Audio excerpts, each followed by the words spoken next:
ஹல்லேலூயா. சத்தமாக சொல்லலாமா? மொத்தமா சொல்லலாமா?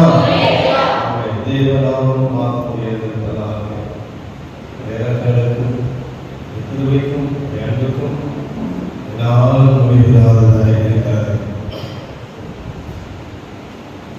பசுத்த ஆவியாலும் கர்த்தர் நம்மை நிரப்புகிறவராய், நம்மை பலப்படுத்துகிறவராய், பசுத்தப்படுத்துகிறவராய் இருக்கிறார்.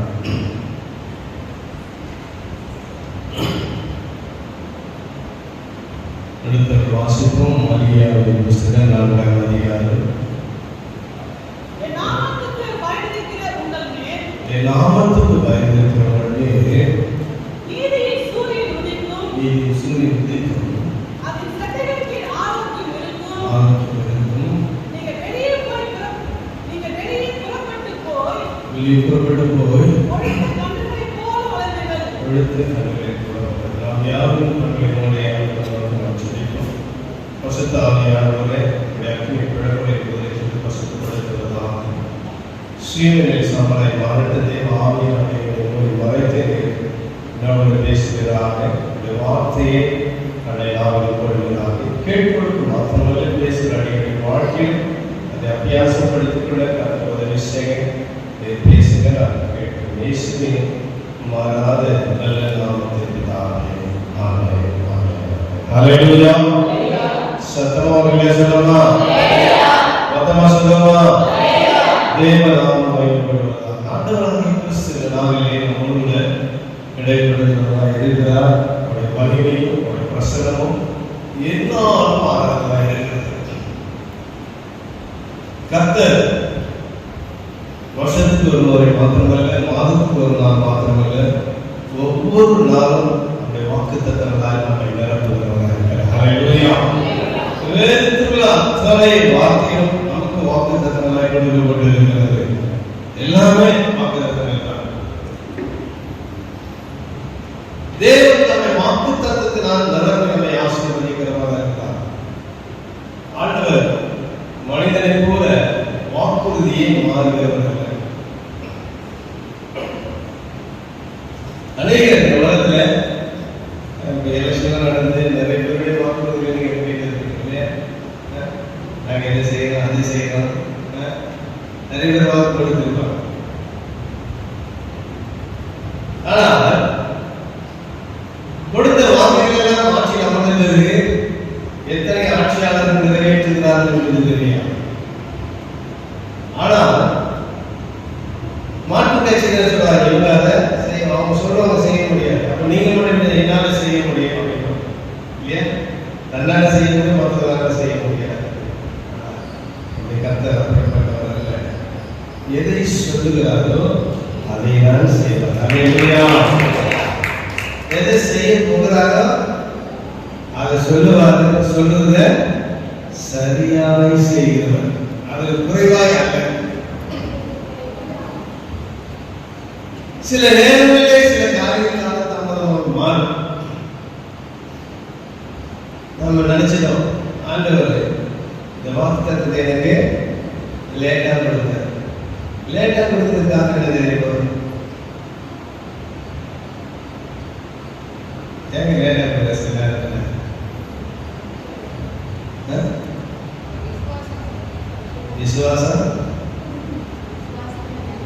விசுவாசம் இருக்குதுங்கிற வாக்குத்தத்தத்தை அவர் நிறைவேற்றார். அதான் அவருடைய என்ன கொடுக்கல. விசுவாசத்தை உட்கார்ந்து விசுவாசி யாரும் உட்கார்ந்துக்கிறீங்க இல்லையா? இப்ப அந்த வசனத்தை கூட வாசிக்க பாருங்க. அந்த வசனத்தை வாசிங்க. என் நாமத்துக்கு பயந்திருக்கிற உங்களே நீதியின் சூரியனை உதிக்கப்படுகிறார். அப்போ நாமத்துக்கு பயந்து இருக்கிறவர்கள் அப்படின்னா எல்லாரும் விசுவாசிக்கிறோம், எல்லாரும் பயப்படுறாங்க. பயம் என்பது ரெண்டு விதமான பயம் இருக்கு. அடிக்கடி நான் சொல்லுவது இப்போ நம்முடைய சரீர தலைமுறைக்கு பயப்படுற பயத்துக்கும் உலக மக்களுக்கு நாம் பயப்படுற பயத்துக்கு வித்தியாசம் இருக்கு.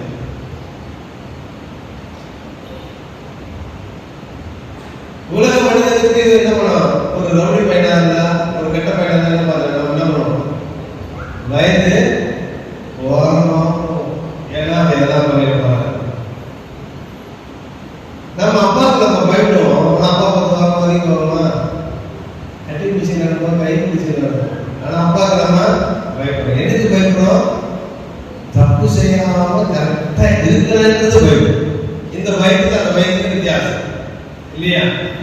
அப்பா நம்ம அடிக்கிறாங்க, எதுக்கு அடிப்பாரு? தப்பு செஞ்சதுதான். எல்லாருமே மற்ற உலகத்தான சொன்னாங்க, எதுக்கு அடிக்கிறான்னு தெரியாம. அப்ப இந்த பயத்துக்கு வித்தியாசம் உண்டு. நம்ம எல்லாரும் மாணவருடைய பிள்ளைகள் தான், நம்ம எல்லாரும் விசுவாசி தான், ஏற்றுக்கொள்ள ஞானசாரம் பெற்றவர்கள் தேவ சமூகத்தில் உட்கார்ந்து கொண்டு இருக்கிறவர்கள் தான். ஆனால் ஆண்டவருடைய வாக்குத்தத்தங்கள் கால தாமதமாய் மாறுவதற்கு என்ன பயம்? என்ன பயம்? தாமதத்துக்கு பயப்படுற பயத்தில் வித்தியாசமான பயம் இருக்கு. இப்ப பெற்றோராகிய உங்களுக்கு தெரியும், இப்ப பிள்ளைகள் ஏதாவது தப்பு பண்ணிடுச்சுன்னு வச்சுக்கோங்க, இல்ல படிக்காம ரோட்ல விளையாடிட்டே இருக்குது. அப்ப அம்மா என்ன சொல்றாங்க? அப்பா அம்மா சொல்லிட்டு அம்மாவோட அடிப்பாரு, ஒழுங்காவது படி அடப்பா எதுமோ வாங்கிட்டே இருக்கும். ஆனா ரோட்ல அப்பாவோட வண்டி சத்தம் ஹீரோட 10 ஹீரோட இருக்கும். ஆனா அப்பாவோட ஹீரோட சத்தம் பிள்ளைங்க கரெக்டா கேட்கும். இது அப்பா வண்டி அப்படி கரெக்டா போயிட்டு புக்கே உட்காந்து படிக்கிற பாருங்க. அப்ப அம்மா என்ன பண்ணாங்க? படிக்கிற ரோட்ல வரான்னு அப்பா கிட்ட சொல்றேன், படிக்கிற பிள்ளைங்க அப்படி போக சொல்றேன். அப்பா போயிட்டு இது ஆளை பார்த்தா பயப்படுறது பயம். இப்ப நாம சில நேரத்தில் ஆலயத்துக்கு வந்தா மட்டும் பயப்படுறோம், ஆலயத்துக்கு வெளியே போனவங்க பயப்படுவாங்க. பயம் மறந்ததாங்க யாரு? அப்ப ஆலயத்துக்கு மட்டும்தான் ஆண்டவர் இருக்கிறாரா? நாமளே நமக்குள்ளே அவர் வாசம் பண்ணி கொண்டே இருக்கிறார். ஹல்லேலூயா. நம்முடைய சரீர தகவல் கூட நமக்குள்ளே இருக்குது. ஆண்டவர் எப்போது நமக்குள்ளே வாசம் பண்ணி கொண்டே இருக்கிறார். நம்ம போகிற இடத்திலெல்லாம் இருக்கிறார். அப்ப எல்லாரும் நம்ம கண்காணித்து கொண்டிருக்கிறார், பார்த்து கொண்டிருக்கிறார். இந்த பயம் முக்கியமானது. இந்த பயத்தை நடக்கிறவனுக்கு ஆசீர்வாதம் உடனே கிடைக்கும், தாமதமே கிடைக்கிறது யாரு? கூட இருந்தோம் அவங்க இல்லைன்னு சில காரியத்தை நாம் பண்றோம் பாரு.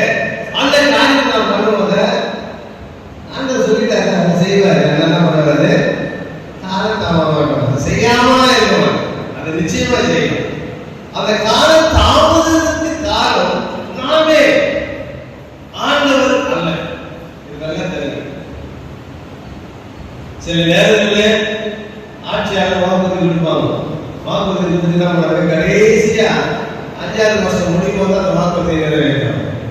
நான் சொன்னதை எல்லாத்தையும் நிறைவேற்றாங்க. கேட்டு அவங்க என்ன சொன்னாங்க? பட்ஜெட் இல்லை, பணம் இல்லை அப்படின்னு சொல்லி நாங்கள் சொன்னோம். பணம் இல்லாததுனால அது காலதாமதமாய் நிறைவேற்றணும்னு சொல்லுவாங்க. இங்க பட்ஜெட் இல்லாததுனால, பணம் இல்லாததுனால நம்முடைய மீறுதல் நிமித்தமாக நமக்கு காலதாமதமாய் அந்த ஆசீர்வாதம் கிடைக்கும். இதெல்லாம் புரியும். அதனால நாம சில நேரங்களில் ஆசீர்வாதத்தை தாமதமாய் பெற்றுக்கொள்ளும் போது, மற்றவர்கள் சீக்கிரமாய் பெற்றுக்கொள்வது, அவங்க மட்டும் சீக்கிரமா பெற்றாங்க, எனக்கு கிடைக்கலையே என்று நினைச்சு அவர் மேல் பொறாமை கொண்டதுக்காக நான் எதிராளி குறைகளாக இருக்கிறேன் என்று சொல்லி தன்னை மாற்றிக் கொள்வதற்காக தான் அந்த தருணத்தை காக்க முடியாது. அதை உணர்ந்து நம்மை நாம் மாற்றிக்கொள்ள வேண்டும். ஏசாவுக்கு யாக்கோபுக்கும் வித்தியாசம் என்ன?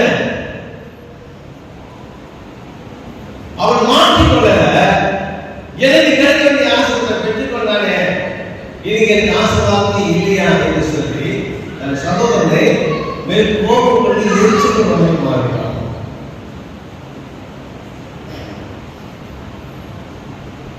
நாம் செய்கிற மீறுதல் நிமித்தமாக இந்த ஆசீர்வாதத்தை எடுத்து கொள்ளும் ஆசீர்வாதம் காலத்தாமதமாக. அந்த நாளிலே யாக்கோபுக்கு முழு ஆசீர்வாதம், ஏசாவுக்கு கொஞ்சம் ஆசீர்வாதம் என்பது போல அல்ல. இன்றைக்கு கொடுக்கப்படுகிற எல்லா வாக்குறுதியும் எல்லா வாக்குத்தத்தமும் சபையாக இருக்கிற நம்ம அனைவருக்கும் உண்டு. அது ஒருவருக்கு ஏற்றதாய் ஒருவருக்கு தாழ்வாய் 4 நாட்கள் கொடுத்தது போல அந்த நாட்களும் இந்த நாட்களும் வித்தியாசம். இப்ப நாம் எல்லாரும் ஒரே மீட்கப்பட்டிருக்கிறபடினாலே நாம் அனைவரும் ஒன்று. இருந்தாலும் சரி, விசுவாசிகளா இருந்தாலும் சரி, எல்லாரும் பார்க்கணும். ஏன் சொன்னா இயேசு ரத்தத்தினால் நீங்களும் மீட்கப்பட்டீர்கள், நானும் மீட்கப்பட்டிருக்கிறேன். தேவன் முன்னதாக ஒரே ரத்தத்தினாலே மீட்கப்பட்டவர்கள் நாம். அவர் வித்தியாசங்களை பார்க்கிறவர் அல்ல. வித்தியாசம் எங்கே உண்டாயிருக்கிறது? நம்மை வீரர்கள் நிமித்தம் வித்தியாசம் உண்டாகுவதை பார்க்கிறோம். நாம் வீரர்கள் நிமித்தம் காலதாமதமாக பெற்றுக் கொள்வதை பார்க்கிறோம். அப்ப கர்த்தருக்கு பயப்படுகிற பயம் எப்படிப்பட்டதா இருக்கும்? கீழ்ப்படிந்து பயப்படுகிற பயம். அவனோட அர்த்தத்துல அவன் அன்பாய் பார்க்கிறார். அந்த அன்புக்கு நாம் பண்ணியாக மாற வேண்டும் என்றுதான் திட்டத்துக்கு நாம் பணிவிடும் போது கர்த்தர் ஆசீர்வாதம் வாசிக்க முதலாவது என்ன சொல்றாரு? என் நாமத்துக்கு பயந்து இருக்கிறார்கள். பயந்து நிறைய சொல்லி கடந்து போக நான் பிரயாசப்படுகிறேன். வாசிப்போம். சங்கீதம் 119 105 வாசிப்போம்.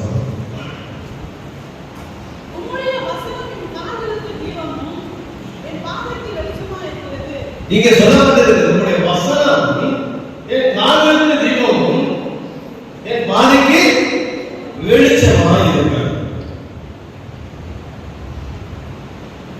இப்போ ஆண்டவர் சொல்கிற காரியம்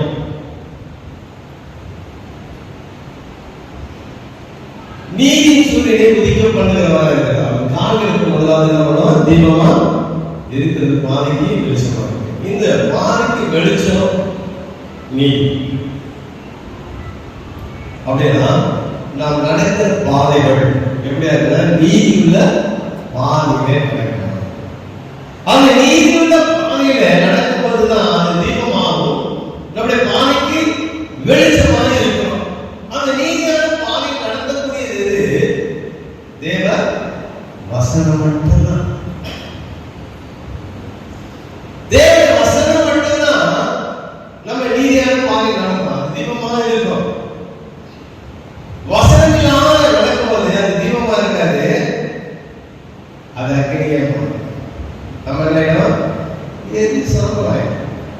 வெளிச்சத்துல நடக்க பார்க்கணுமா, வெளிச்சத்துல எரிஞ்சு போகணுமா என்று நம்முடைய கையில். அப்ப வசனத்தின் அடிப்படையில் நாம் நடக்கும்போது அது நமக்கு தீபமாக மாறும். அதே வசனத்தின் அடிப்படையில் நாம் பார்க்கும்போது நாம் மீறுதல் நடக்கும்போது அந்த தீபம் அக்கினியாய் மாற்றப்படுகிறார். அப்ப அந்த வசனம் நமக்கு தீபமா மாறணும். அதனுடைய பாதைக்கு வெளிச்சத்தை காண்பிக்கிறதா இருக்கணும். நம்முடைய பாதையை அழித்து போடுறது அக்கினியாய் மாறக்கூடாது.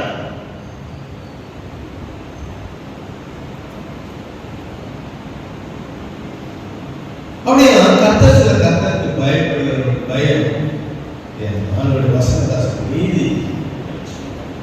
இந்த நடந்த ஒரு பரிசுத்தவானை வந்து நாம் பார்க்க போகிறோம். வாசிப்போம். ஆதியாகமம் 6ஆம் அதிகாரம் 9வது வசனம். நோவாவின் வம்ச வரலாறு. நோவா காலத்தில் இருந்தவர்களுக்குள்ளே நீதிமான் உத்தமனுமாய் நோவா தன் காலத்தில் இருந்தவர்களுக்குள்ளே நீதிமானும் உத்தமனுமாய் இருந்தான்.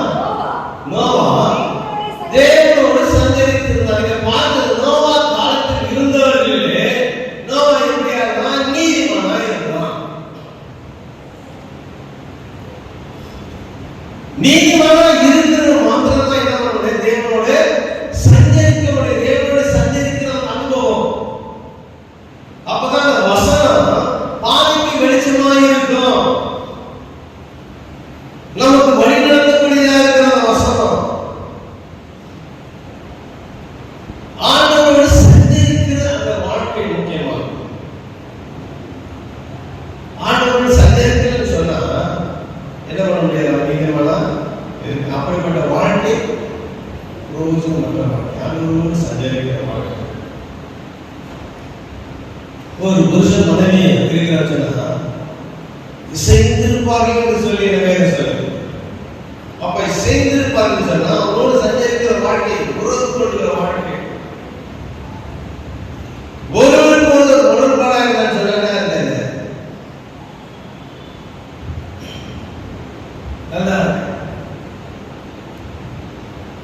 ஏன்னா நான் பைக்ல போவோம். நீங்க பார்த்து சில சில பேர் பார்த்தா போன கத்தி கத்தி பேசிட்டு போவோம். போன காலேஜ் சொல்லிக்கிட்டு கத்தி கத்தி பேசுறோம். யார்கிட்ட பேசுறீங்க பண்ணீங்க தான் பேசுறோம். அப்போ கூட இருந்தாலும் சரி இல்லைனாலும் சரி அது எப்படியா இருக்குது. அப்போ அவங்க கேட்கிற கேட்கலாம் ஒரு வண்டியோட ஓட்டுவங்க எல்லாத்துக்கும் எரிச்சல் உண்டாக்க முடியுதா?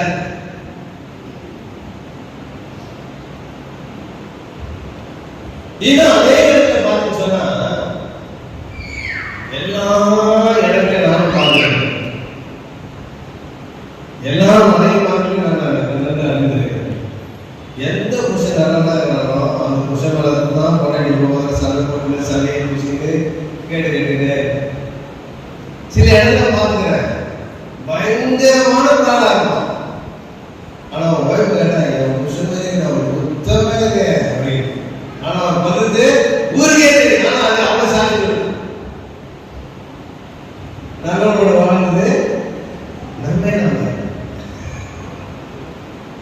இதுலதான் வாழ்க்கையில பிரச்சனைகளும் சண்டைகளும் குழப்பம் வருவதற்கு காரணம்.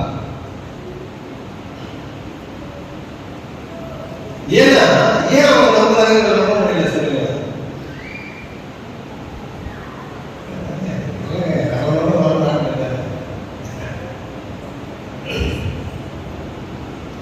இவரு தப்பு பணத்துக்காக கொண்டாடிக்கிட்ட நடிப்பாரு. நடிக்கிறதுனால இவர் தப்பே பண்ணாரு நடிக்க மாட்டாரு கோவப்படாது. நான் என்ன பண்ணேன் அப்படின்றத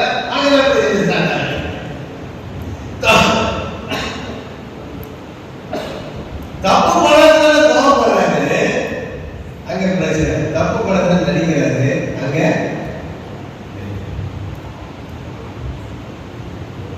பிரியமானவர்களே, ஆண்டவரோடு சஞ்சரிக்கிற வாழ்க்கை முக்கியமானது. புருஷன் மனைவிக்குள்ளாக ஒரு ஒற்றுமை உருவாக்குகிறேன்னு சொன்னா நிம்மதியாக வாழ முடியாத வாழ்க்கை. அதே போல ஆண்டவரோடு நாம் சஞ்சரிக்கிற வாழ்க்கை. அது எப்படி சொல்லுவோம், அன்றைக்கு இருந்த மக்களிலே சொற்பமான ஆயிரக்கணக்கான மக்கள் தான் இருந்தாங்க. சொல்லலாம் நிறைய பேர் கிடையாது. அந்த நாட்களில் பார்த்தீங்கன்னா அவன் மட்டும்தான் நீதிமானாய் காணான். அவன் நீதிமானாய் இருந்த அப்படின்னாலே தேவனோட உறவு அவனுக்காக காணப்பட்டதை பார்க்கணும். தேவனோட உறவுதான் நீதிமானாய் காண மாட்டான். அவனுக்கு தேவ வசனம் தீபமாக வெளிச்சமாய் காணப்பட்டது. அவன் நீதிமானாய் நடப்பதற்கான அங்கீகாரம், அந்த நல்வழி நடக்கத்தக்கதான பரிசுத்த ஜீவன் அவனுக்கு வந்ததுக்கு காரணம் என்ன? தேவனோடு சஞ்சரிக்கும் போதுதான். தேவனை விட்டு வந்து முன்னாடி வாங்கினா தேவனோடு சஞ்சரிக்க முடியாது. நம்ம நடக்கிற பாதை நீதியின் பாதையா இருந்தார். அந்த நீதியின் பாதையில நடக்கிறதுனால நமக்கு கிடைத்த பலன் என்ன? அது 7ஆம் அதிகாரம் 1ஆம் வசனத்தை வாசிப்போமா?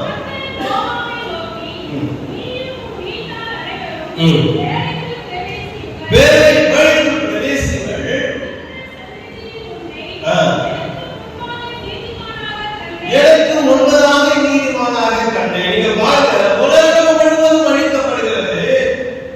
அந்த பேழை பிரயத்தனத்தில் காப்பாற்றப்படுகிறது. காரணம் என்ன? நீதிமானாக இருந்தபடியினாலே.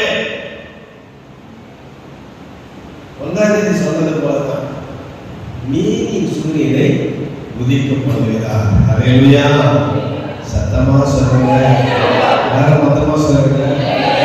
நமக்கு பயந்தவர்களே தேவன் தம்முடைய நீதியின் சூரியனை உதிக்கப்படுகிறவராயிருக்கிறார். அப்போ எல்லாரும் சூரியன் உதிக்கிறது. வேதம் சொல்றது நல்லவர்களும் தீயவர்களும் தம்முடைய நீதியின் சூரியனை உதிக்கப்படுகிறவராயிருக்கிறார். எல்லாரும் ஒரே விதமாக வீசப்படுகிறது. ஆனால் பாதுகாப்பு எங்கே கிடைக்கிறது? கர்த்தருக்கு பயந்தவர்களுக்கு மாத்திரம் பாதுகாப்பு. எல்லாரும் பாதுகாப்பாங்க.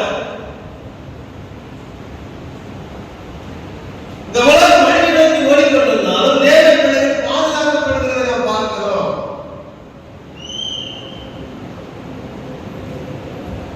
அப்ப நீதியின் சூரியனை தேவன் உதிக்க பண்ணாலும் பாதுகாப்பு கர்த்தருக்கு பயந்தவர்களுக்கு மாத்திரமே. ஆமென். நாம கர்த்தருக்கு பயந்து நடந்தா அந்த நீதியின் சொல்லி நமக்கு அந்த பாதுகாப்பாக அது நம்முடைய வழி நடத்தம். நம்முடைய பாதைக்கு வெளிச்சத்தை காண்பிக்கணும். நான் முன்னாடி சொன்னது போலதான், வெயில் அதிகமாச்சுன்னா நம்முடைய பாதுகாப்புக்காக செருப்பு போட்டு போறோம். செருப்பு போடுறது காரணம் கொதிச்சு குப்புறமா மாறிடும். வெயில் சூழ்நிலை கால்களுக்கு ஏற்பட செருப்பு போறோம், தலையில பட்டு மயக்க வாய்ப்பு நேராக இருக்காது என்று நம்ம உடைய பிடிச்சிக்கணும். மேலே பாதுகாப்பு பாதுகாப்பு.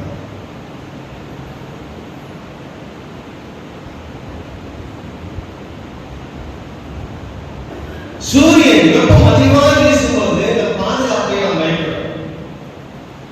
அந்த பாதுகாப்பு என்பதுதான் பரிசுத்தம். ஹல்லேலூயா. சத்தமா சொல்லுங்க, மொத்தமா சொல்லுங்க. இந்த பாதுகாப்பு நமக்கு இருந்துச்சுன்னா அது நீதியின் சூரியனா இருக்கலாம்.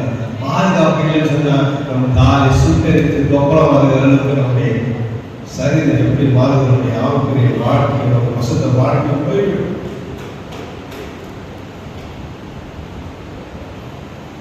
நீதியின் சூரியனை நல்ல மேலும் தேர்தலில் ஒதுக்கப்படுகிறார்.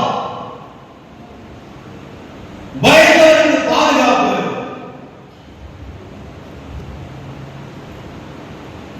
பயந்தவருக்கு அதான் நம்மகிட்ட தீர்ப்பு. கர்த்தரை நாம் பயன்படுத்தலாம். கர்த்தருக்கு பயன்படுத்துவது கர்த்தர் பாதுகாப்பு. வசனத்தை மீண்டும் வாசிங்க. நமக்கு பயந்த நீதி சூரியனை உதிக்கப்படுகிறார். நீங்க பாருங்க, பயந்தவருக்கு என்று சொல்லப்பட்டிருக்கிறது. அதாவது நீதியின் சூரியன். இந்த நீதியின் சூரியனை எப்படி உதிக்கப்படுகிறார் பார்த்து, நீதியின் சூரியன் நிமித்தமாக நீதிமானா இருந்தபடினாலே அவரை பாதுகாத்து வைத்தார். இரண்டாவது கர்த்தருக்கு பயந்தவர். அந்த பயந்தவரை பாதுகாக்க வேண்டியது வாசிப்போம். சங்கீதம் 31 அதிகாரம் 19 வசனம் வாசிக்கிறோம்.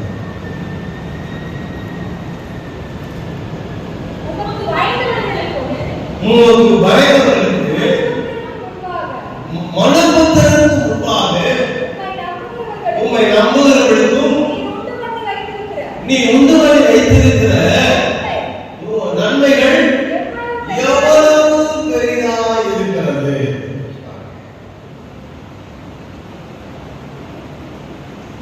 முதலாவது நீதியின் சூரியன் எல்லாருக்கு அனுபவிக்கிறது. அந்த நீதியின் சூரியன் நீதிமானாய் இருக்கும் பாதுகாப்பு கொடுக்கிறத பார்க்கணும். இங்க பயந்து நடக்கிறவர்களுடைய வாழ்க்கை எப்படியா இருக்குது? நன்மை எவ்வளவு பெரிதாக இருக்கிறது. அப்படின்னா அவன் செய்கிற நன்மைக்கு இவங்க அந்த உலகத்துல யாராலையும் செய்யவே முடியாது. அது நம்மால அவர் வீடு கட்டவும் முடியாது இல்லையா? மற்றவர் செஞ்ச நன்மைக்கு நாம திரும்ப நன்மை நம்ம செஞ்சிட முடியும். ஆனா ஆண்டவர் செஞ்ச நன்மைக்கு நம்ம என்ன பண்ண முடியாது? வீடு கட்டவே முடியாது. நமக்கு ஒரு விதம் பண்ணுவாரு, ஒரு உதவி செய்வார். பண உதவியோ இல்லை நாம் பொறுத்து நம்ம கொண்டு போய் விடுவதற்கோ செய்வார். அந்த உதவி நாம மீண்டும் செய்யணும். ஆண்டவர் செய்யறது அப்படியே இல்லை. இப்ப சரித்திர சுகத்தை கொடுக்குறாங்க, நம்ம ஆண்டவர் மற்றவங்க சுகத்தை கொடுக்க முடியுமா? அந்த அளவுக்கு போக முடியும். ஆண்டவருக்கு மட்டும்தான்.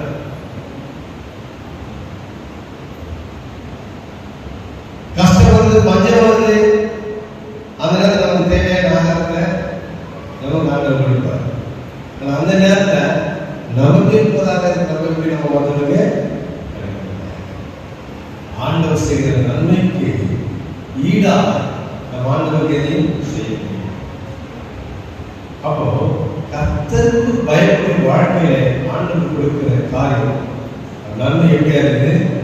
எவ்வளவு பெருசா இருக்கு. அது சொல்ல முடியாத நிறைய இருக்கு. எத்தனை தியாகத்தை பார்த்து நான் சொல்லி கடந்து போக ஆசைப்படுறேன். அப்போ கர்த்தருக்கு பயப்படும் வாழ்க்கையில நன்மை. இரண்டாவதாக வாசிப்போம் சங்கீதம் 34 7ஆம் வசனத்தை வாசிங்க. கர்த்தருடைய தூதன் அவருக்கு பயந்தவர்களை சூழ பாறையை விலகி அமர்த்தி வைக்கிறார்.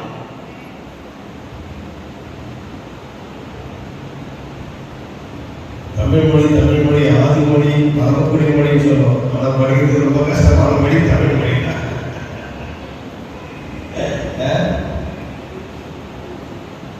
எல்லா மொழியும் எல்லாரும் ஈஸியா கத்துக்கலாம். நம்மள தமிழ்நாடு பிறந்தது சந்தோஷமா படம்.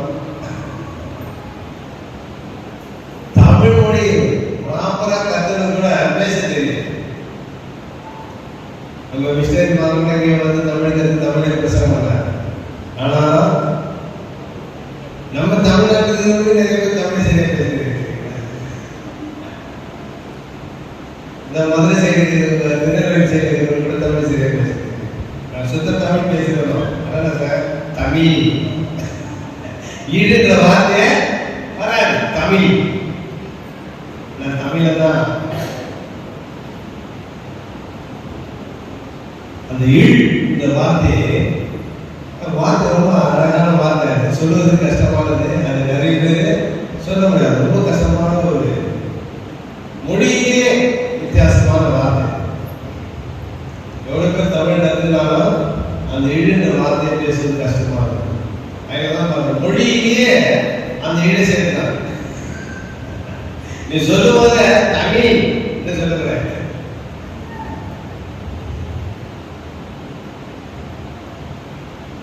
இங்க சொல்லப்பட்டிருக்கிறது. பாறையை சூழ பாறையை இறங்கி அப்படியே விடுவிக்கிறார்.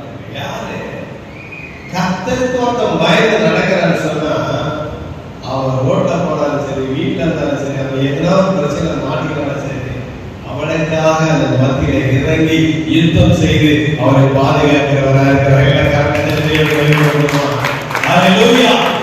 நீ கர்த்தருக்கு பயந்தா உனக்காக ஒரு தூதரை அவன் அனுப்புவார். ஏற்கனவே நான் பார்த்தேன் ஒரு தூதருடைய பவரை பார்த்தோம்.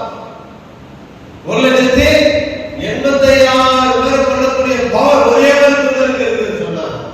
யோசித்து பாருங்க. நம்ம எதுக்கு வரணும்? வரமா 4 பேர் தான் வரலாம்.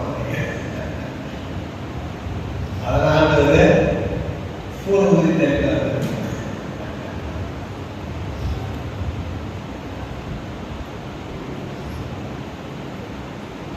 பயந்து சூழ பாதை இறங்கி அதை விடுவிக்கிறவராக இருக்கிறார். அகப்பட்டுக் கொள்ளாது. நமக்கு ஒரு பிரச்சனை வந்து நம்ம எல்லா சூழ்ச்சி நம்ம விட முடியாத அளவுக்கு கஷ்டமோ, கண்ணீரோ, பண பிரச்சனையோ, இல்லை ஏதாவது நித்திரகமான ஒரு தாக்கத்தை சூழ்ந்து இதில் எப்படி வெளியே வர முடியாது தவித்துக் கொண்டு இருக்கிறவங்க சுற்றிலும் இருக்கிறவங்க நெருக்கி ஏவுகிறது.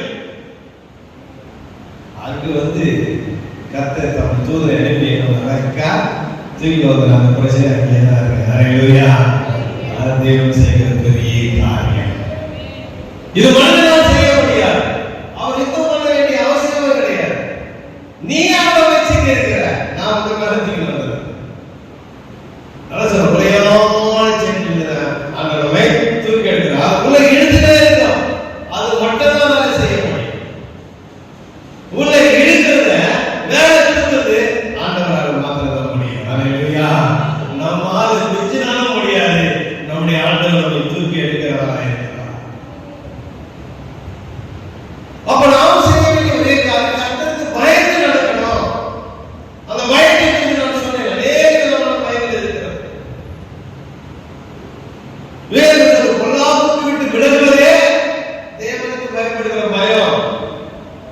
இது போல நிறைய ஞானம் பேசுறது பயத்துக்கு வந்து ஒரு வருஷமே பேசுகிறோம். அவ்வளோ வசனம் வேதத்தில் இருக்கு. இந்த பயத்தோடு நாம் வாழணும். சும்மா நம்ம சொல்லுவோம் அப்பா வந்துட்டாருன்னு சொன்னாலே பயத்துக்கு உள்ள உடனே நடைமுறை நடக்கிறது அல்ல. இப்போது என் அப்பா கூடவே இருக்கிறான்னு சொல்லி பயந்து நடக்கிற பாருங்க. அதுதான் இப்படிப்பட்ட ஒரு வாழ்க்கையில இப்பேற்பட்ட பிரச்சனைகள் இருந்தாலும் கர்த்தர் அவர்களை விடுவிக்கிறவராக இருக்கிறார். உங்கள் வாழ்க்கையில் போராட்டங்கள், தடைகள், துக்கங்கள், பல பிரச்சனை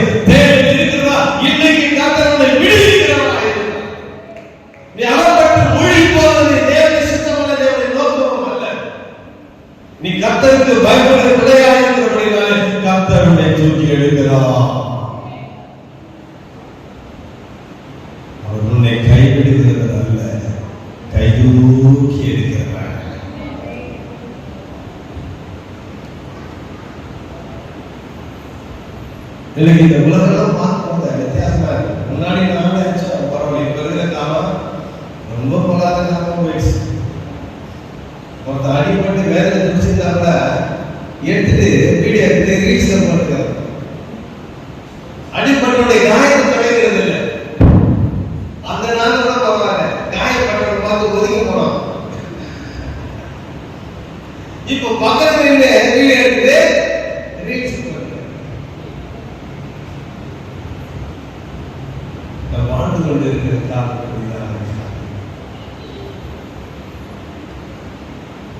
நமக்கு பிரச்சனை உடனே வரக்கூடிய ஒரே தேவன் நம்முடைய ஆண்டவராகிய இயேசு கிறிஸ்து காரணத்தை தேவனை மகிமைப்படுத்துவோம். ஹalleluya, ஆமென். நம்மை விடுவிக்கிறவர், சூழ பாய்ந்தவராய் இருக்கிறார். பாய் என்பது என்ன? பள்ளத்தாக்கு, பள்ளத்தாக்கத்தை நடக்கும்.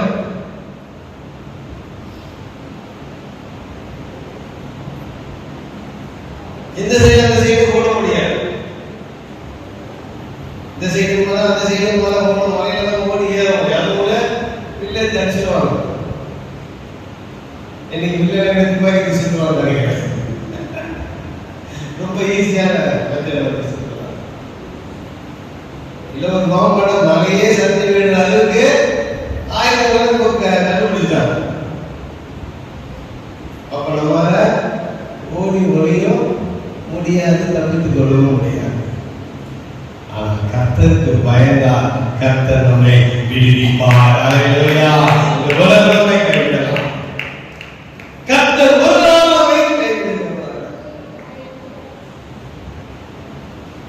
கர்த்தர் பயந்தவனை சுத்தர் வாழ்வதை விடுவிக்கிறார். அப்போ கர்த்தருக்கு பயப்படுவது நமக்கு கிடைக்கிறது காரணம்.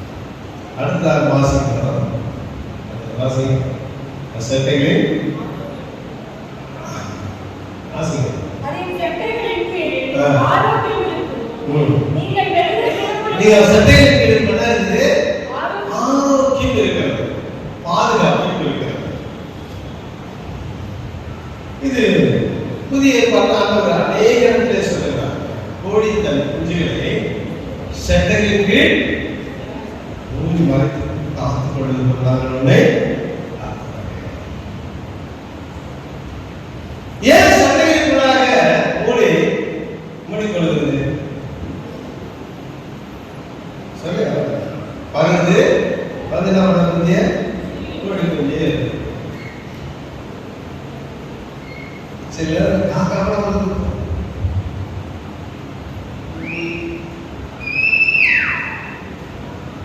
தன் குஞ்சுகளை பலமுள்ள பறவைகள் வந்து அதை மேற்கொள்ள கூடாது என்பதற்காக அதற்கு பாதுகாப்பை கொடுக்கிறது. சொல்றது இந்த உலகத்தின் அதிபதி யார் சொல்றது? பிசாசு சொல்றது. இந்த உலகத்தின் அதிபதி. அப்போ அவனுக்கு கூட நம்மளாம் என்ன இருக்குதா? குடிக்குடியா தான் இருக்காங்க. அவன் எப்போட நம்ம புத்திக்கு போறதுக்கு அவனுக்கு பவர் இருக்கு. அந்த பவருக்கு பாதுகாப்பு பண்ணணும்னு சொன்னா நம்மள என்ன வரணும்? ஆண்டுடைய சட்டைகளுக்குள்ளாய் வரணும். ஹalleluya. இதுதான் மெய்யான பாதுகாப்பு. அங்கதான் ஆரோக்கியம் இருக்கிறது. ஆண்டுடைய சட்டைக்கு நீ வெளியே போயிடுன்னு சொன்னா உனக்கு ஆபத்து காத்துக்கிட்டு தான் இருக்கும். காக்கா வந்து குத்துலாம், மருந்து வந்து குத்துலாம், கடுகு வந்து குத்துலாம். வித்தியாசமா இருக்கு பாரு. ஃபர்ஸ்ட் அதை விட போவாங்க, அதை விட போவாங்க அப்படின்னா நீ வெளியே போனவனே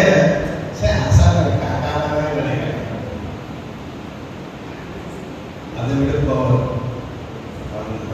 இன்னும் கொஞ்சம் மீறி மீறி போறதுன்னா கழுகு வந்து ஒத்திட்டு விட்டுட்டு போவாங்க, தூக்கி போய் சாப்பிடும். இந்த உலகம் அப்படிப்பட்டதாக இருக்கிறாங்க. உலகத்தை நம்பி நீ ஆண்டவரை பாதுகாப்பு விட்டு வெளியே வந்து சொன்னா கதை முடிஞ்சிடும். ஆனா இன்றைக்கு இந்த உலகத்தை பார்க்கும்போது ஒரு அழகா இருக்கும். பார்வை நாளுக்கு பார்வை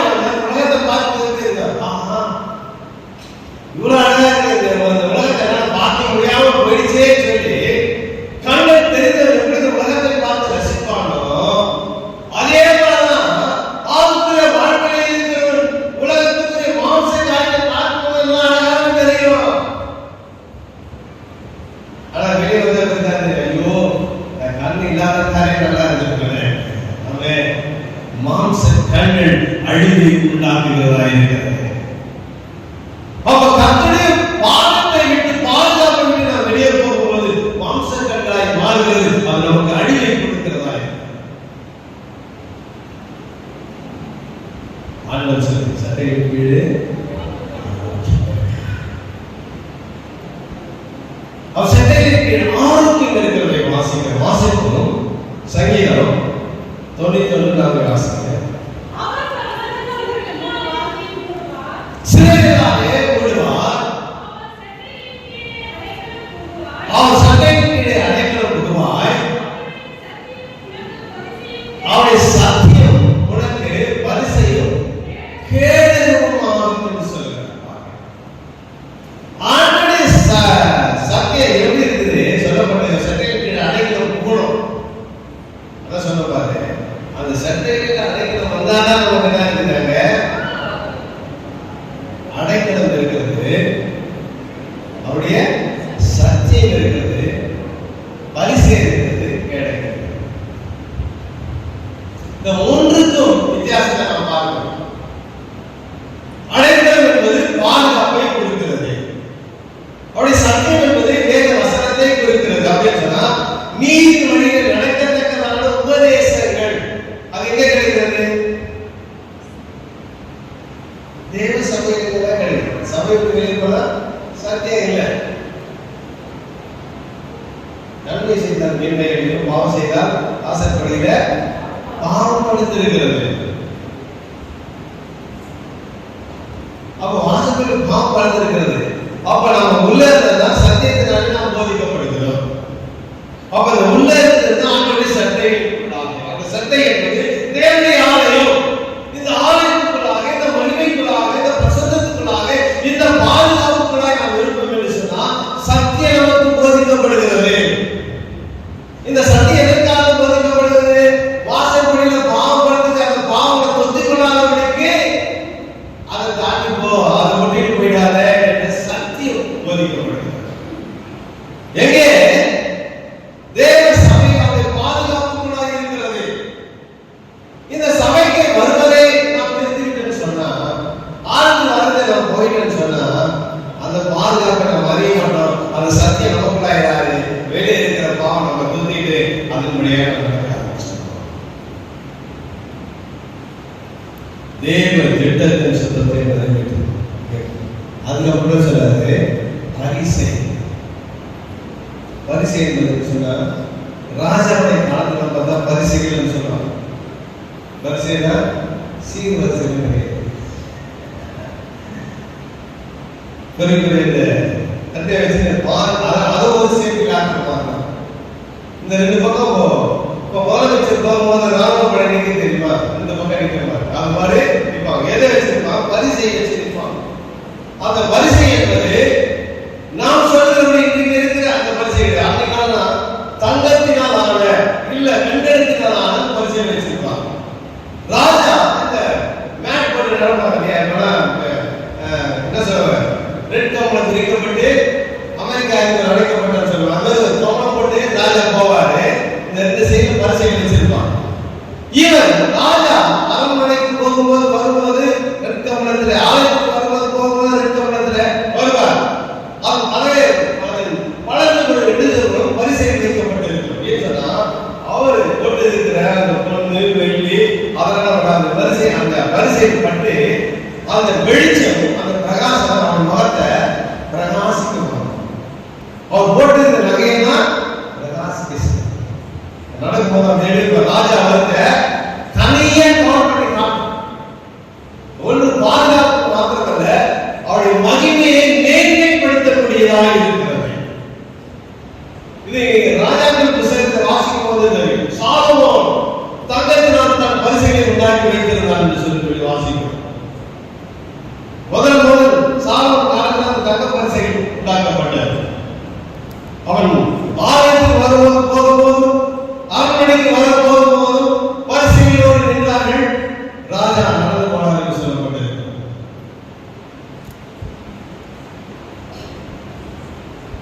இது அப்ப ஆண்டுடைய பாதுகாப்புக்குள்ள நமக்கு என்ன கிடைக்கிறது?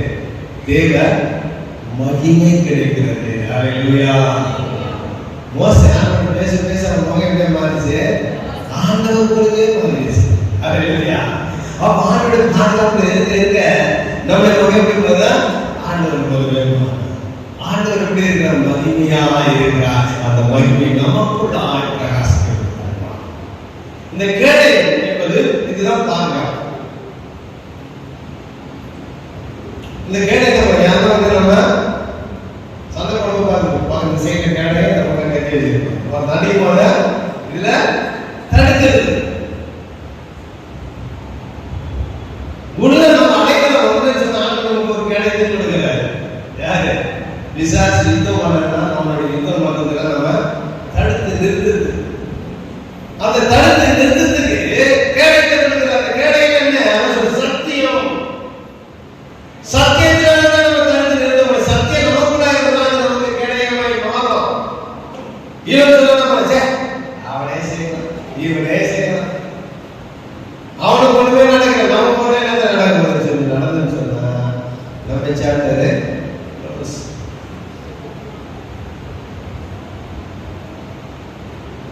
யூதா ராஜா உள்ள போறாரு இல்லையா? யாரும் ராஜாக்கு இந்த யுத்தத்துக்குள்ள போறாரு. நீ ராஜா காசம் போட்டுக்கிட்டு யுத்தத்துல முதல்ல நெல்லுன்னு சொல்றாரு. அவங்க எதிர்ப்படையின்னு சொல்லப்பட்டு இருக்கிறது. நீ யாரும் எடுக்காதீங்க, ராஜா மட்டும் ஏன் பண்ணுன்னு சொல்லி அனுப்புறாங்க. சொன்ன ராஜா கிட்ட வர ஐயோ ஐயோ பயந்து ஓடுற.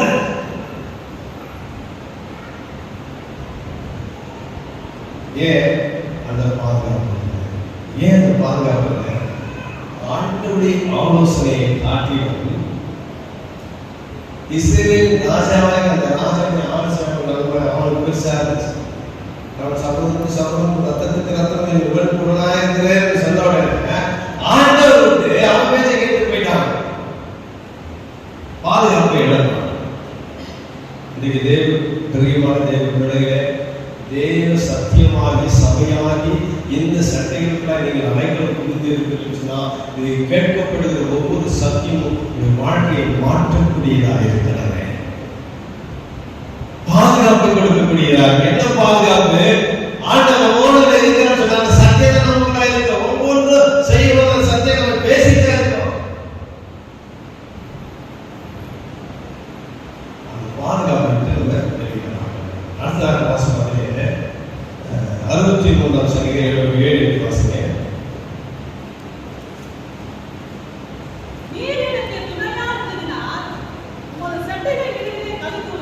ஆமென். நீங்க சொல்றாங்க நீர் எனக்கு துணையாய் இருந்ததினால் அந்த செட்டையிலே நிழலிலே கலிகூறுவேன். அப்போ ஆண்டவர் செட்டையில நம்ம இருக்கிறோம்னு சொன்னா நாம என்னன்னா இங்க உள்ள வந்தா என்னன்னா சொல்லுங்க மகிழ்ச்சி இருக்கு, சந்தோஷம் இருக்கு. ஹalleluya. அந்த எந்த ஊழியக்காரங்க நம்ம சந்தோஷமா இருக்கணும்னா என்ன சொல்றாரு?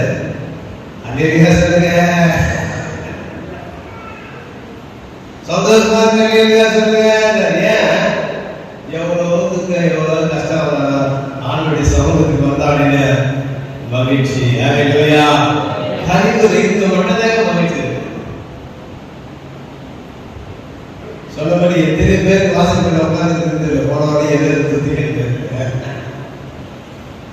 இங்க இருக்கிறது ஆண்டவருடைய சத்தத்தை கேட்க ரொம்ப மகிழ்ச்சியா இருக்கு. யாருக்கெல்லாம் இருக்கிறது?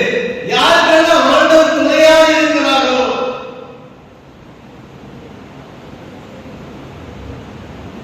அப்ப ஆண்டவர் துணையாக யாருக்கு இருக்கிறாரு? அந்த சத்தை கூட அனைவரும் முகதாக மாட்டேன், அவங்க மட்டும் தான் துணையா இருக்காங்க. சட்டை விட்டு நீ வெளியே போயிட்டா ஒரு 10 குஞ்சு ஒரு குஞ்சு வெளியே போயிட்டா அதை மட்டும் தேடினே போட மாட்டான். ஒரு குஞ்சு என்ன பண்ண 9 குஞ்சு காரியம் வந்து சுத்திக்கிறாரு. அப்ப வெளியே போனா பாதுகாப்பு இல்லை, உள்ள இருந்தா பாதுகாப்பு. ஹalleluya. சட்டைக்கு அடைக்கலம் கொடுப்பார். அங்கே ஆரோக்கியம் இருக்கிறது, பாதுகாப்பு இருக்கிறது, விடுதலை இருக்கிறது. அது மாத்திரமல்ல சொல்லுகிறார் அங்கே சந்தோஷமும் இருக்கிறது. ஹalleluya. தேவ பிள்ளைகள் நிறைந்த இடங்களிலே தெய்வீக சந்தோஷம் நிறைவாக இருக்கிறது. அப்பா வீட்டில் எப்போதும் சந்தோஷமே, ஆடலும் பாடலும் இங்கு தானே. எங்க அப்பா வீட்டில் எப்போதும் சந்தோஷமே, ஆடலும் பாடலும் இங்கு தானே. பாடுவோம் கொண்டாடுவோம், பாடுவோம் மகிழ்ந்து பாடுவோம். அல்லேலூயா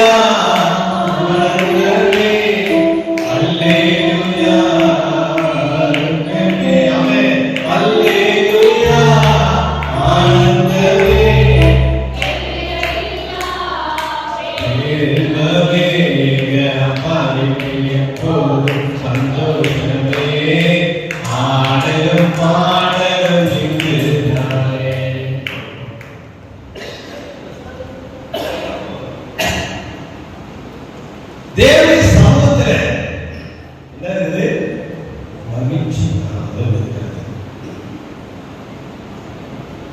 அந்த மகிழ்ச்சி ஆனது உங்களுடைய வாழ்க்கையில நிறைவாக இருக்கு. சொல்லப்படுகிற சத்தியம் அந்த வாசிப்போம். பெரிய 33 அதிகாரம் 6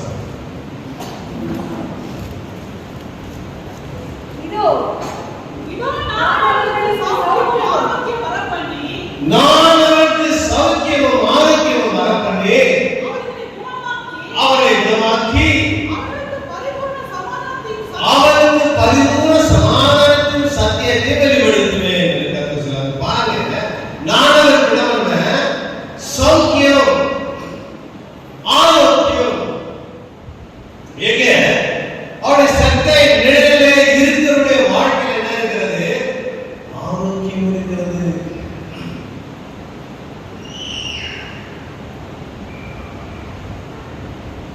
நம்ம யார பார்த்தாலும் நல்லா இருக்கீங்களா கேட்கலாம். அப்பெல்லாம் என்ன பண்ணுவோம் தெரியுங்களா? சருக்கமா இருக்கீங்களா அப்படிதான் கேட்பாங்க. கிராம சேகரோட அப்படிதான் கேட்கலாம். சருக்கமா இருக்கீங்களா, நல்லா இருக்கீங்களா, சருக்கமா இருக்கு. ஏன்னா பைபிள்ல நிறைய சமஸ்கிருத வாக்கியங்கள் கலந்ததுனால சமஸ்கிருதம் தான் நம்மளுக்கு தெரியுது, தமிழ் வார்த்தை நமக்கு தெரியல. தமிழ் இடத்துல படிக்கிறதுக்கு கஷ்டமா இருக்கு. சூரிய பாறை எல்லாம் வாயில பண்ணுறது. சமஸ்கிருத வார்த்தைலாம் ஈஸியா ஞானஸ்நானம் ஈஸியா வந்துருச்சு, ஜனம் ஈஸியா வந்துருச்சு. அதெல்லாம் எங்க வந்துருச்சு? அங்க என்ன வந்துருச்சு?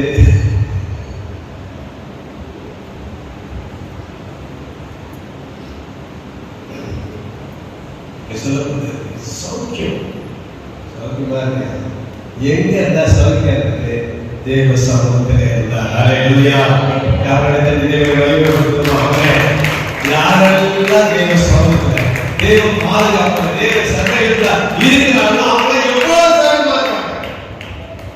அதெல்லாம் கர்த்தருக்குள் நான் எப்போதும் சந்தோஷமா இருக்கிறேன். இருக்கிற போராட்டம் பேசுறாங்க. கர்த்தருக்குள்ள சந்தோஷமா இருக்காங்க. ஏன்? கர்த்தருடைய அடக்கத்துல இருக்கிற, கர்த்தருடைய பாதுகாப்புல இருக்கிற. அநேக முறை அவருக்கு கப்பல் சேதங்கள் வந்தது. அநேக மக்கள் யூதர்களாலே ரோமர்களாலே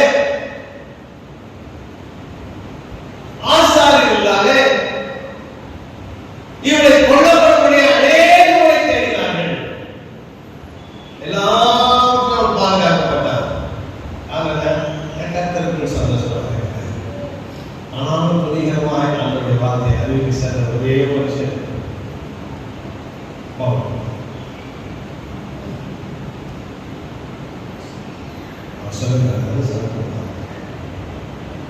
கர்த்தருக்குள் சந்தோஷமாக கர்த்தருக்குள் இருந்தா எப்பொழுதும் சந்தோஷமாக, கர்த்தருக்கு வெளியே இருந்தா சந்தோஷம் இருக்க.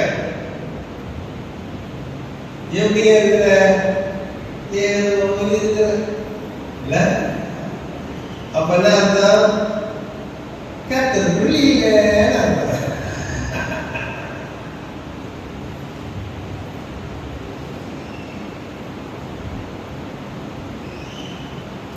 கர்த்தருக்குள்ள இருக்கிற ஒரு சந்தோஷமா இருப்பாங்க. கர்த்தருக்குள்ள இல்லாத ஏதோ இருக்கிறது.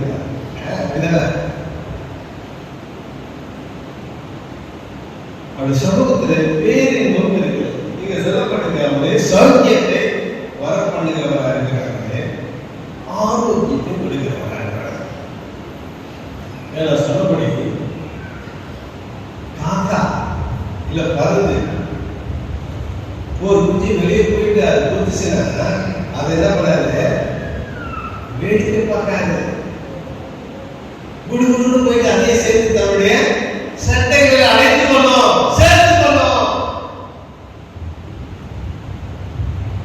நீ காயப்பட்டது நினைக்காத, நீ உள்ள வந்துட்டேன்னு சொன்னா நீ ஆரோக்கியமா காலையில வெளியே போனவனுக்கு காயம் உண்டு, ஆனால் வீட்டு தேவ சமூகத்தை நீ இப்போ வந்துட்டு சொன்னா கர்த்தர் உன் காயங்களை ஆற்றி சுகப்படுத்துகிறவராக இருக்கிறார். அவருடைய சட்டைகளிலே ஆரோக்கியம் இருக்கிறது.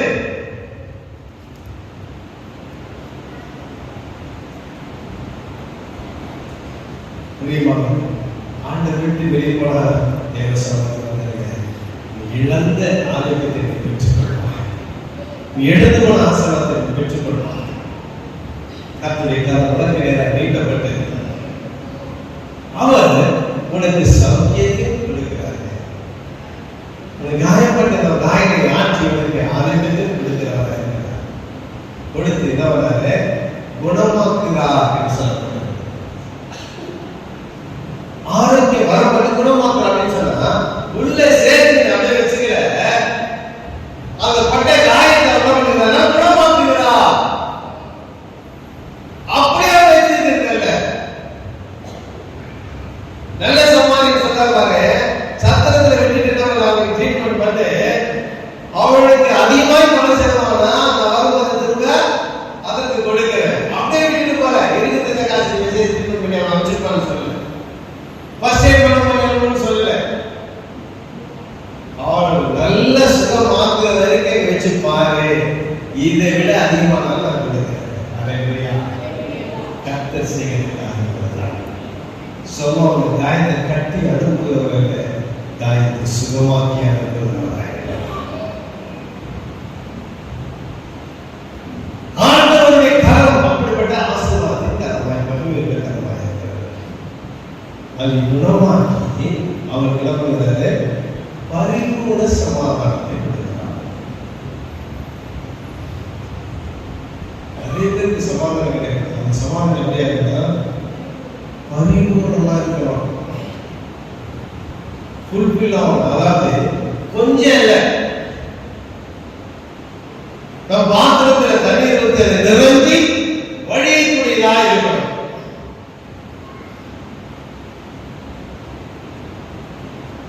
அப்படிப்பட்ட சமாதானம். அதுதான் சொல்ல, உலகம் கொடுக்கிற சமாதானம் அல்ல, என்னுடைய சமாதானத்தை. ஏன் சொல்ல, உலகம் கொடுக்கிற சமாதானம் எடுத்துக்கொள்ளப்படும், உலகம் கொடுக்கிற சந்தோஷம் எடுத்துக்கொள்ளப்படும். ஆண்டவர் தன் சொந்த சந்தோஷத்தை சமாதானத்தை கொடுத்திருக்கிறாரு, அது ஒருவனாக எடுத்துக்கொள்ள முடியாது. அல்லேலூயா. ஒருவனும் அவர்களின் கையிலிருந்து பறித்துக் கொள்ள முடியாது என்று கர்த்தர் சொல்கிறார். ஆண்டவர் தன்னுடைய சமாதானத்தை, அதனால்தான் அந்த சமாதானத்துக்கு பரிபூர்ண சமாதானம் என்று பெயர். உலகம் கொடுக்கிற சமாதானம் கொஞ்ச நாள் சொல்லி சொல்றாரு, என் சத்தியத்தை நீங்க வெளிப்படுத்தணும்.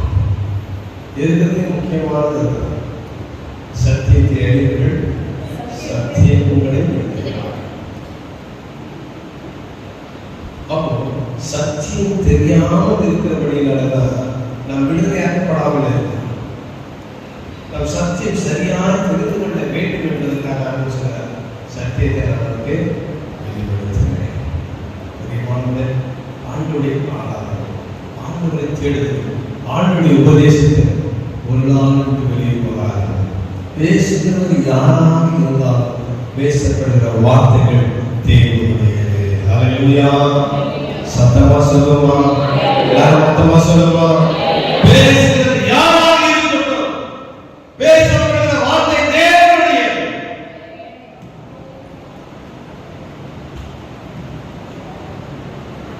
பரிபூர்ண சமாதானத்தை நான் உனக்கு கொடுப்பேன். சத்தியத்தை நான் வெளிப்படுத்துகிறேன். சத்தியம் என்பது அவரே சத்தியமாக, அந்த சத்திய தேவனை உலகத்தில் அவர் வெளிப்படுத்தினார்.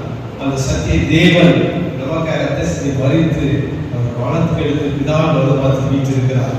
அந்த வீட்டிருக்கிறவரை ஆரம்பிக்கும் பரிசுத்த ஆவியானவருக்குள்ளாக அந்த சத்தியம் நமக்குள்ளாய் வந்து நமக்குள்ளாய் வாசம் பண்ணி அந்த சத்தியம் நமக்குள்ளாய் வாசம் பண்ணி கொண்டே இருக்கிறது. ஹல்லேலூயா. அந்த சத்தியம் இன்றைக்கு நம்ம நடந்து கொண்டே இருக்கிறது. அந்த சத்தியம் இன்றைக்கு சொல்லுகிறது, ஆனால் உண்மை என் நீதியின் சூரியன் உதிக்கப்பட்டது. என் நாமத்துக்கு பயந்திருக்கிற உங்கள் மேலே நீதியின் சூரியன் உதிக்கப்பட்டது என்று கர்த்தர் சொல்கிறார். அந்த நீதியின் சூரியனுக்குள்ளாய் இருக்கிறவர்கள் கர்த்தருக்கு பயந்தவர்கள். அந்த நீதியின் சூரியனுக்குள்ளாய் இருக்கிறவர்கள் கர்த்தருடைய பாதுகாப்புக்குள்ளாய் இருக்கிறவர்கள். அந்த நீதியின் சூரியனுக்குள்ளாய் இருக்கிறவர்கள் அவர்கள் நல்ல ஆரோக்கியம் பெற்று கொடுத்த கண்களை போல இந்த உலகத்தில் பலத்தவர்களாய் காணப்படத்தக்கதான ஆசீர்வதிக்கப்பட்டவர்களாய் இருக்கிறார்கள். விதியை குறித்து நாம் வாசிக்கிறோம். ஏன் அவன் உட்கார்ந்து புலம்பிக் கொண்டிருக்கிறான். ஐயோ, மீதியானவர்கள் என் தானியெல்லாம் எடுத்துக்கொண்டு போகிறார்கள், நான் என்ன செய்ய? மீதியானவர்கள் நான் பயப்படுகிறேன். அவள் வருவதற்கு முன்பதாக என் தானியெல்லாம் எடுத்து அவளை சொல்லிக்க முடியல. எப்போது வரான்னு தெரியல. ஆண்டவர் அவளை பார்த்து சொல்கிறார், உனக்கு இருக்கும் இந்த பலத்தோடு உன்னை அனுப்புகிறவன் நான். ஹல்லேலூயா. கரங்களை தேவனை உன்னை அனுப்புகிறவன் நான்.